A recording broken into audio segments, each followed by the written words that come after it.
Bon, maintenant j'ai créé ma bougie, je vais vouloir simuler ma flamme. Hmm. Mais pour ça, il faut que j'utilise une primitive de base à partir de laquelle la flamme va être simulée. Et ça, je vais utiliser ma mèche.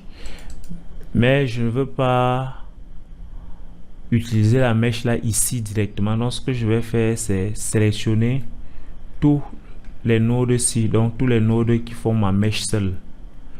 Donc, je les sélectionne. Je vais faire un copier. Donc, CTRL C, copier. Ici, je vais réactiver l'affichage de mon merge ici. Je sors. Et puis, je vais faire un tab. Et je saisis géométrie. Donc, je rentre à l'intérieur et je fais CTRL V. Donc, pour coller. Et là, j'ai ma mèche seule. Et je vais appeler la mèche là. Je peux l'appeler comment?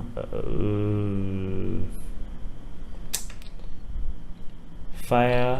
Donc, Fire Mesh. Donc, c'est cette mèche là que je vais utiliser pour simuler ma flamme. Fire Mesh. Du coup, si je désactive la première bougie, il me reste juste ma mèche ici qui est visible. Et c'est elle que je vais utiliser pour générer ma flamme. Donc, je vais réactiver ma bougie ici. Donc, qu'est-ce que je fais pour générer ma flamme? Je vais venir cliquer. Je peux utiliser les pyros qui sont ici. Donc, j'ai différents types de flammes ici. Mais ce que moi je veux, c'est une flamme simple. Je veux une flamme simple. Donc, je vais rentrer dans les anciens pyros. Donc, je vais venir ici. Je clique sur plus, shelf. Et je vais chercher Legacy Pyro FX. Donc, là. Et là, il me sort les anciens outils pyro. Et là, avec le mesh ici sélectionné, je vais venir cliquer sur flamme. Et là, Houdini directement me génère déjà la base d'une flamme là. Et il me génère tout un tas de nodes. Donc ici là, il m'a généré plusieurs nodes. Si je remonte, vous allez voir qu'au départ, je n'avais que ma bougie ici et j'avais un mesh ici. Mais il m'a généré un pyro import et il m'a généré un autodop network. Donc voilà deux éléments qu'il m'a généré. Ici, je clique sur play. Vous voyez que désormais, j'ai une flamme qui apparaît.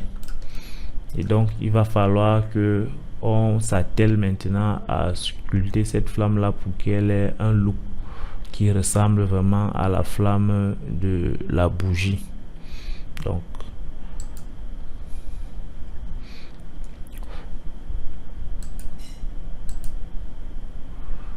pour pouvoir faire ce travail, on va rentrer dans Autodoc Network.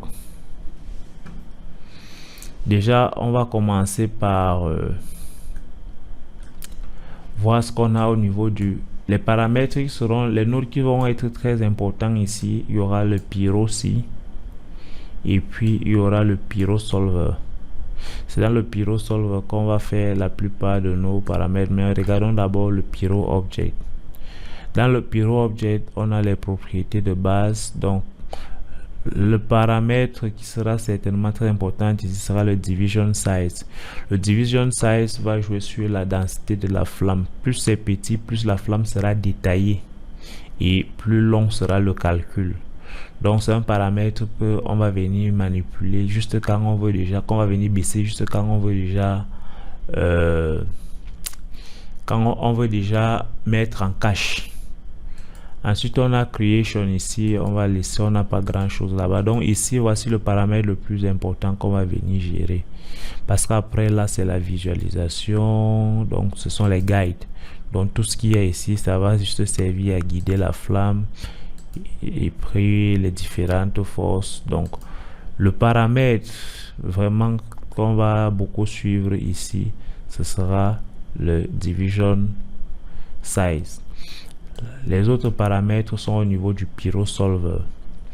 Dans le pyrosolver, on va d'abord commencer par voir la viscosité. Tous ces paramètres sont importants, hein, mais ce qui va nous intéresser au niveau de cette flamme, c'est d'abord la viscosité. La flamme de la bougie est généralement visqueuse, donc on va pas laisser la viscosité à 0. On va essayer de la lever d'abord, donc on essaie une viscosité de 0,5 et puis on fait jouer. Il y a déjà la viscosité, mais on a une flamme qui monte très haut et beaucoup trop vite. Le buoyancy lift va influencer la croissance de la flamme. Donc plus le buoyancy est petit, moins la flamme va croître. Donc on essaye le buoyancy lift à 0,5 d'abord. Même jusque là, je crois que la flamme va toujours monter, mais elle ne monte plus trop vite. C'est-à-dire que la vitesse de croissance est un peu réduite, mais la flamme monte toujours beaucoup. Donc on va évoluer au niveau de la combustion. Au niveau de la combustion, il y a plusieurs paramètres en haut. Celui qui va d'abord nous intéresser ici, c'est le gaz release, donc la quantité de gaz qui est relâchée pour créer le feu. Donc ici là par défaut c'est 14. Je vais essayer un gaz release à 2 et puis on va faire jouer avec un gaz release à 2. On voit qu'on a une flamme qui monte beaucoup moins, et avec la viscosité on commence à avoir quelque chose de assez intéressant. Donc au niveau du flame height, on va essayer de ramener ça à 2 et puis on refait jouer.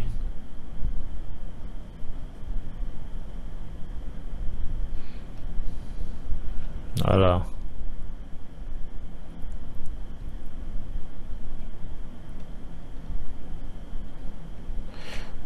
Je vais essayer de revenir donc sur ma viscosité qui est à 0,4 ici. Je vais essayer de la remettre à 0,2 pour voir. Et puis je fais jouer.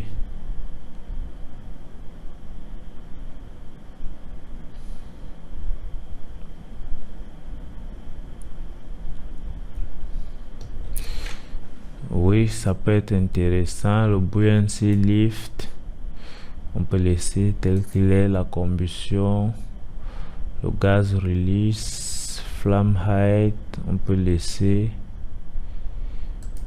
Smoke, emit smoke, oui, qui est émission de fumée. Smoke amount par défaut c'est 1. On va essayer de booster ça à 2, qui est un peu plus de fumée.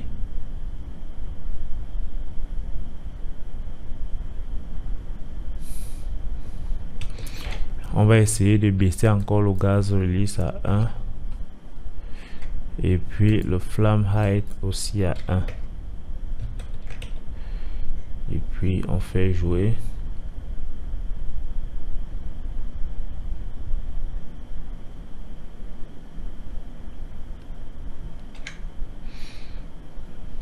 Là on se retrouve avec une flamme qui est beaucoup plus petite, donc on va essayer de remonter à 2.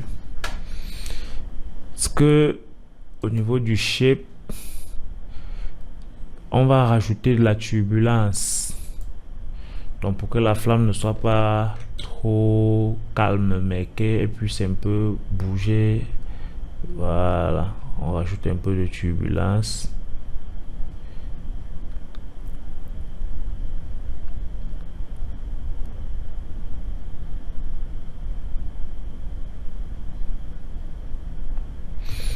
Voilà, la turbulence a été rajoutée. Au niveau des paramètres de turbulence, le swirl ici à 1, je peux décider de mettre ça à 2 et puis je fais jouer.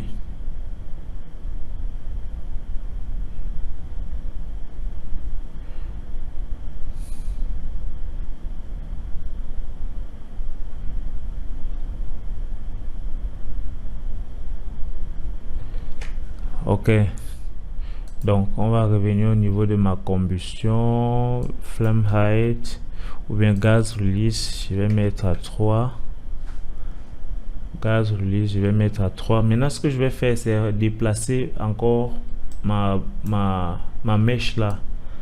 Donc là, remonter un peu, c'est un peu trop dans la bougie, donc je vais revenir ici au niveau de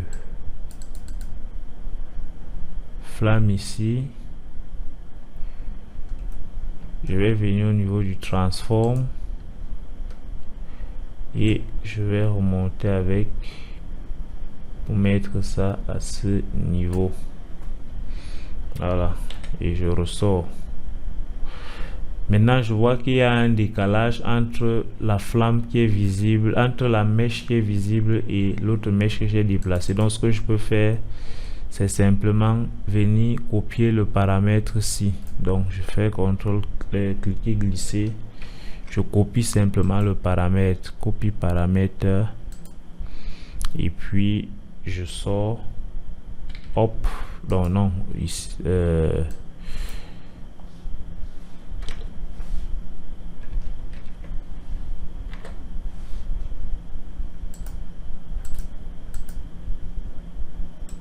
je vais supprimer la clé delete channel. Voilà, donc je vais juste copier le paramètre, copie paramètre. Je vais cliquer dans le vide parce que là, avant de faire hop, parce qu'en appuyant sur hop là, ça m'a plutôt créé une expression. Oh, c'est pas ce que je voulais. Donc avec ça sélectionné, quand j'ai appuyé sur hop, ça m'a créé une expression. C'est ça qui a fait toute cette message là. Et oh, le U là ne correspondait à qu'une expression qui est acceptable.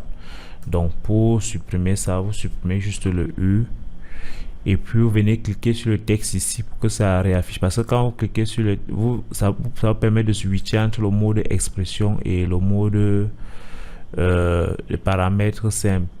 Donc là je reviens à paramètre simple et puis je vais supprimer. Quand c'est en vert, ça veut dire qu'il y a une clé d'animation.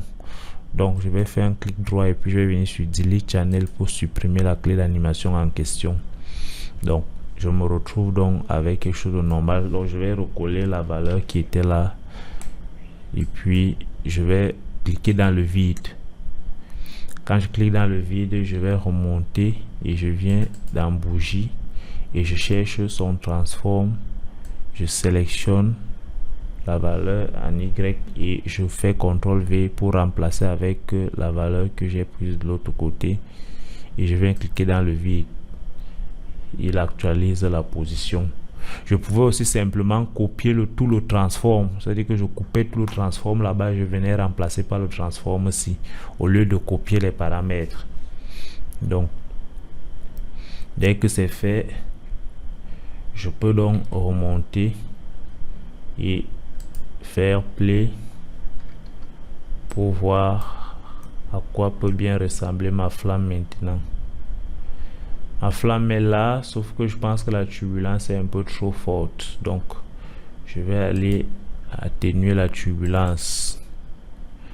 Donc turbulence, je vais ramener ici à 1 et le scroll là je vais ramener à 0,5 et on va encore essayer.